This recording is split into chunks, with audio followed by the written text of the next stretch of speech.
ఎందుకంటే దేవుడి చిత్తంలో నడుస్తున్నారు. కాబట్టి జ్ఞాపకం పెట్టుకోండి, దేవుడు ఒక కార్యం మన జీవితంలో చెయ్యాలి అంటే టైం పడుతుంది, ఎమ్మచి అవ్వదు. అయితే ఈ టైం మధ్యలో మనకు కోపం వస్తుంది, ఆవేశం వస్తుంది, ఒత్తిడి వస్తుంది, మనం అనుకునే జరగవు, చిరాకు వస్తుంది. ఇవన్నీ జరగాల.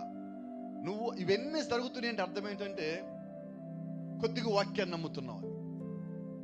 రెండోది, ఇటు పక్కన నేను పూర్తిగా ప్రార్థన చేయను, కొద్దిగా వాక్యాన్ని నమ్మా, అలాగే నేను అసలు ప్రార్థన చేయనా, చేస్తా. వారంలో 2 సార్లు 3 సార్లు గుర్తొచ్చినప్పుడు చేస్తా. ఇప్పుడు నా జీవితం ఎలాగుండదు? సంపూర్ణమా అసంపూర్ణమా? ఒక క్రైస్తవుని జీవితం ఎలాగుండాలి? సంపూర్ణంగా ఉండాలి. నిజమే కదా? నేను అందరూ చెప్పలేదు కాదా? ఒకసారి చెప్పండి, అందరు విందామని.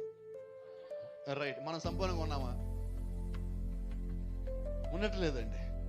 మనం సంపూర్ణంగా ఉన్నప్పుడు నీ జీవితంలో జరగాల్సినవన్నీ కూడా సంపూర్ణంగా జరుగుతాయి.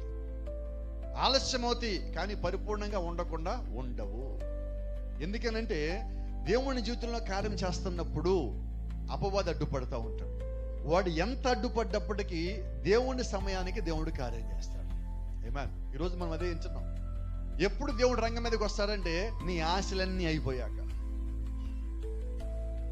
ఇక నాకు ఎవరు తోడలేడు, నేను బలహీనమైపోయాను, ఇక నాకు క్రీస్తు తప్ప ఇంకెవడు